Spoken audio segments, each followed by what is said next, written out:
Me dá a foto da Beth Lago aqui, por favor. Olha, é um caso estarrecedor que foi trazido, inclusive, em primeira mão pela Sônia Abrão, minha querida amiga Sônia Abrão. É uma das atrizes mais amadas desse país, né, que deixa saudade. Beth Lago interpretava Percival com o coração. Não só interpretava com o coração, ela se entregava de alma e coração em todos os casos, né, em todos os papéis feitos por ela, foram inúmeros na televisão brasileira. Para quem não se lembra, a Beth nos deixou por uma doença terrível, que é o câncer de vesícula, em 2015. Portanto, há quase 5 anos, o Brasil dava adeus a essa que é uma das atrizes mais amadas pelo povo. E é triste porque eu gosto de falar dos nossos amigos que já foram, pelo legado que deixaram, né? Fazer uma homenagem bonita para a Beth, mostrar as novelas que ela já participou, várias aqui na Record, inclusive, mostrar a harmonia entre a família, comemorando, né? Olha ela que linda no carnaval, gente. Olha que foto linda, né? Mostrar as coisas boas deixadas pelas pessoas queridas que infelizmente foram. Mas, infelizmente, há uma guerra judicial, é uma batalha na justiça agora entre os dois filhos. E a Beth ficaria, se estivesse aqui entre nós, imensamente triste de saber que 2 produções dela, né? A filha Patrícia e o filho Bernardo. Tem aqui a foto da família. A família agora que foi separada, né? Foi totalmente separada. De um lado está a Patrícia, do outro lado está o Bernardo, e a Patrícia acusa o irmão, por sinal, uma acusação gravíssima, que é claro, vai ter a batalha na esfera civil, mas que tem que ser investigada pela polícia. Não só porque nós estamos falando de um patrimônio, de uma fortuna deixada por uma das principais estrelas da dramaturgia do teatro brasileiro, mas porque, se isso que a Patrícia está dizendo que aconteceu, se for constatado pela polícia, é caso de prisão. Não só de divisão de bens, não só de dinheiro, passa a ser agora uma briga, inclusive na esfera criminal, imagino eu. Me dá as imagens da família, por favor. A briga é a seguinte, Brasil. A Patrícia acusa o irmão Bernardo de fraudar o testamento da atriz. Quem já perdeu uma pessoa querida por câncer, né? Nós perdemos alguns, né, Percival, infelizmente, sabe que os últimos dias do doente são extremamente tristes. E quando vai se aproximando a hora da morte, os médicos, como uma forma de dignidade para o paciente, deixam a medicação cada vez mais avançar. Os antibióticos são retirados, né? Os remédios para fins curativos são retirados, quando não se tem mais esperança de ter a pessoa de volta, né? De recuperação da pessoa, e apenas os remédios para tirar dor são ministrados na pessoa, são administrados na pessoa. E segundo as informações da advogada da Patrícia, 10 dias antes da morte, ou seja, 10 dias antes da gente dar adeus para Beth Lago, ela já estava muito debilitada e num estado que um médico que assinou um atestado diz de confusão mental. O que isso significa? Que quando o atestado da Beth, segundo a denúncia da Patrícia, que quando o atestado, o testamento da Beth Lago foi feito e foi assinado por ela não estava em plena condição mental. Ou seja, o filho Bernardo, segundo a denúncia da irmã, o irmão dela, o Bernardo, teria se aproveitado desse momento delicado da mãe, teria se aproveitado desse estado de confusão mental, quando a pessoa está tão já abatida por remédios analgésicos, por remédio para dor, para remédio para perder a consciência, e ele então, segundo a denúncia da irmã, teria se aproveitado dessa situação de debilidade da mãe para que ela assinasse um testamento colocando o que ele queria. Vem para mim, por favor. E realmente, é um assunto chato, o testamento, Percival, triste. Eu passei isso com meu avô. Infelizmente não tive tempo do meu pai chegar nesse ponto, porque se foi há muitos anos, se foi muito cedo.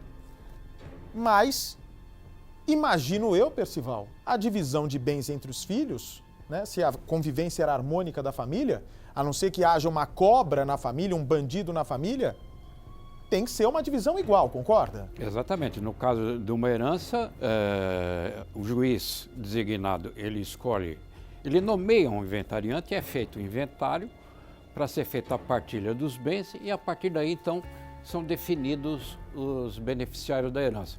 Um princípio básico nessa situação é que a divisão dos bens é feita rigorosamente com prioridade para os níveis de parentesco em primeiro grau. Ou seja, os filhos têm prioridade máxima, ou o companheiro ou a companheira. Agora, se como o filho diz, houve alteração dolosa no testamento... Chama captação dolosa, né? Exatamente. Captação dolosa. E que o juiz, o magistrado que decide, foi induzido a cometer um erro judicial, isso precisa ser comprovado, precisa ser constatado. E se a filha tiver êxito nessa reclamação, nessa reivindicação, o Tribunal de Justiça, a mais alta corte estadual, então decide a reabertura do processo e investigar, se tiver procedência, investigar criminalmente essa falsidade. É preciso comprovar se a Beth fez isso muito tempo antes de perder a coerência mental, ou se não. Tudo isso precisa ser provado no processo. Mas eu tenho as informações aqui do que diz a filha que acusa o irmão. 10 dias antes, ela já estaria debilitada, com confusão mental, teria assinado esse documento. E, inclusive, 2 dias antes, a equipe de home care que cuidava da Beth Lago teria dito num papel, num documento assinado, o seguinte: 2 dias antes da morte, o pior grau de consciência, pior estado de consciência desde o início do câncer na vesícula. Ou seja, a irmã está dizendo que o irmão teria se aproveitado da mãe no leito da morte, à beira da morte, sem ter noção de discernir quanto tem que ficar de patrimônio para cada filho. O normal seria 50 para cada um, mas nesse caso não. Nesse caso, ficaram 80% para o Bernardo e 20% para a Patrícia. A pergunta que tem que ser feita nesse caso é o seguinte: não é um cartório, não tem um tabelião que é preparado, que é credenciado, que tem que presenciar a hora do testamento? Exatamente. O testamento tem que ser registrado em cartório. Isso é obrigatório. A partir daí ele vai servir judicialmente. Agora, na hora da partilha, quem faz o testamento, Abate, pela lei, tem o poder absoluto de definir a partilha, se é mais para um dos filhos ou não. Há testamentos, inclusive, Abate, em que a pessoa que faz o testamento não deixa bem algum para os familiares. Há casos nesse sentido. Deixa como beneficiário uma instituição de caridade, uma pessoa totalmente alheia ao seio familiar. Essa é uma disputa que se torna muito dramática. Por isso, Abate, infelizmente, tem um provérbio forense muito realista, um provérbio que circula no fórum: você só conhece uma família de verdade depois do primeiro testamento. Isso é rigorosamente verdadeiro.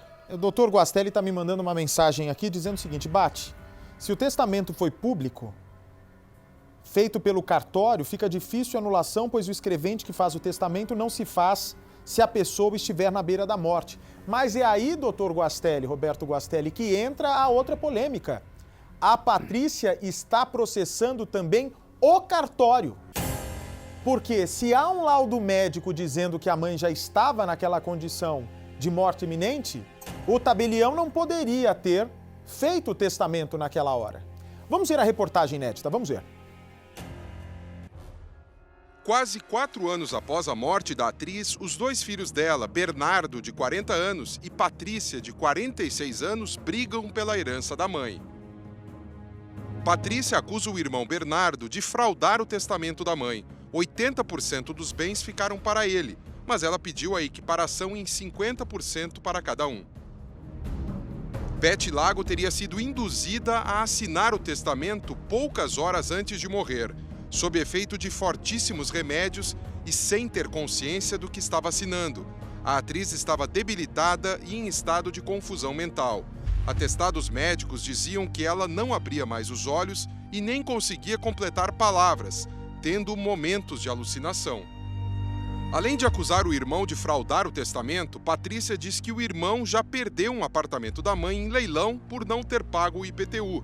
2 salas comerciais também estariam indo a leilão por causa de dívidas. O documento que favorece Bernardo teria sido assinado no dia 13 de setembro de 2015, 2 dias antes da morte de Beth Lago. Patrícia agora processa o irmão por captação dolosa e o cartório que registrou o testamento. O despacho saiu ontem e a audiência está marcada para o dia 10 de setembro.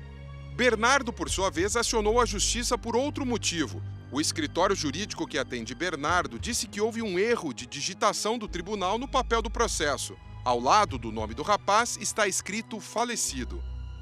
Mais um capítulo na disputa dos irmãos por uma herança que giraria em torno de 10 milhões de reais.